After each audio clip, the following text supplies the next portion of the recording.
So this is The Rhino Who Swallowed a Storm by one of my favorite authors, LeVar Burton.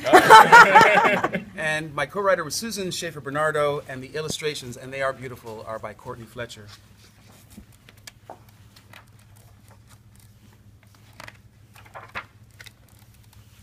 In the middle of the morning, Mika Mouse trembled under her blanket. Yes, the Mika Mouse in the story That's me. is actually A little my bit daughter. of trivia there. Yes. In the middle of the morning, Mika Mouse trembled under her blanket. A storm boomed outside her window. Rain crashed against the glass. Wind rattled the shutters. More than anything else, Mika was afraid of storms. A year before, a powerful hurricane had destroyed her home. "I'm scared, Papa," she said. "We are safe, Mika. This storm will pass soon," said Papa. "Would you like me to read you a story? I know just the one to help make you feel better." Mika loved books, and Papa's gentle voice soothed in a way that made her forget all about the thunder. Papa opened the book and began. "Long, long ago, before there were words, animals roamed in bountiful herds. Little Rhinoceros lived happy and free, exploring mountains and meadows, rivers and trees. His world was delightful and chock full of magic until, out of the blue, that magic turned tragic. A storm swept through the valley, turning bright sky to black. A flash flood came raging, no time to react. Lost in the thundering, no time for wondering. Chaos and lightning, fury so frightening. Earth quaking, him shaking, water rumbling, him tumbling. Raggedy, jaggedy, senseless calamity. The storm crashed through his world and tore it apart and took away everything dear to his heart." No. Rhino was stunned by the terrible scene, death and destruction all through the ravine. Enraged by the pain of such a great loss, Rhino acted without a thought to the cost. Rhino looked at his world all tattered and torn, stood out on the ledge and swallowed the storm.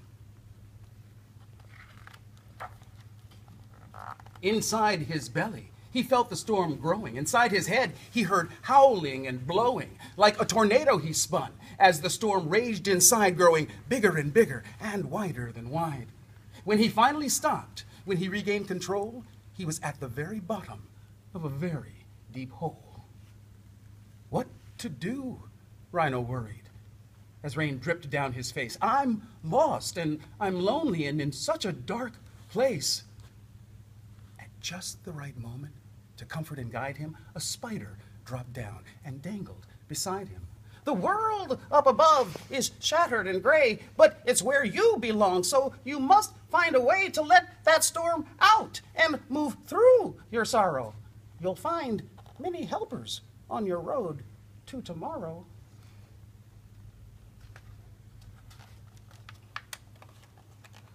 I believe in you. Oh, the page is I believe in you.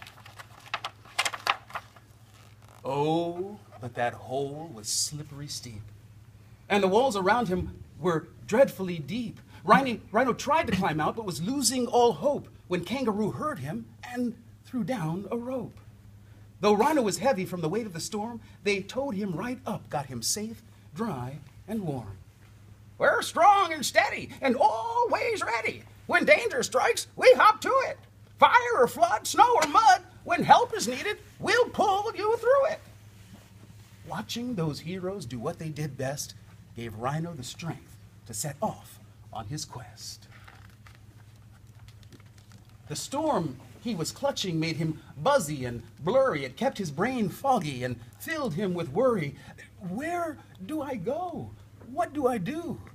How will I ever make it through? After every dark night, there comes a new day.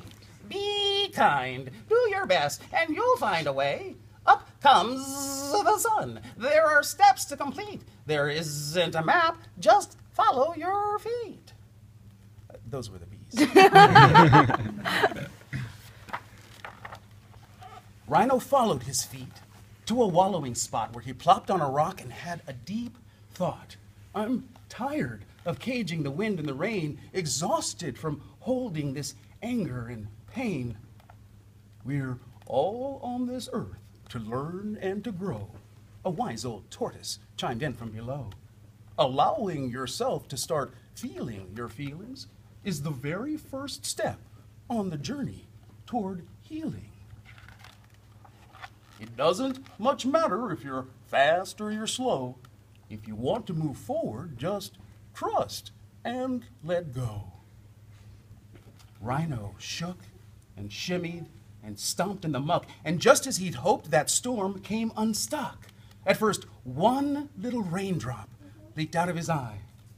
Then Rhino let go and had a good cry.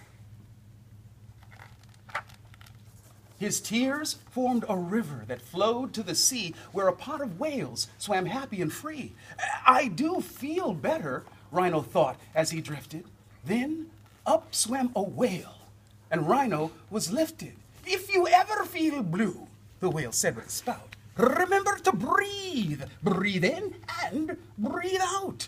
Sing your own song and take it deep, deep, deep. Then rise above with a joyful leap. As he floated home on a gentle wave, Rhino felt calm and strong and brave. His vision was clear like the sky above, and he looked at his world through eyes filled with love. He thanked the kind spider and the brave kangaroo and all of the others who had helped him through. He was glad to know that if he ever lost hope, they'd lend him a hand or throw him a rope. He had journeyed his journey a very long way to find light in a world turned gray. He'd swallowed a storm with no thought to the cost. He'd felt all alone. He'd been tumbled and tossed. Life would bring changes, beginning and ends, but he had faith in himself and faith in his friends. As they curled up together, he felt loved and protected, and he dreamed of a world that was safe and connected. He understood now. It was love that mattered. Love could never be lost. Love could never be shattered.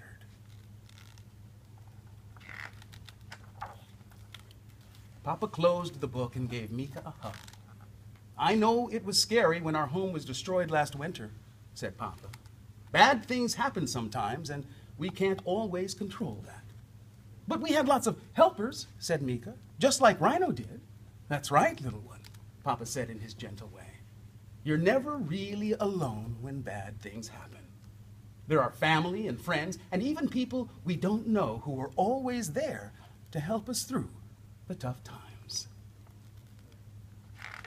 And appropriately, the story ends with a rainbow.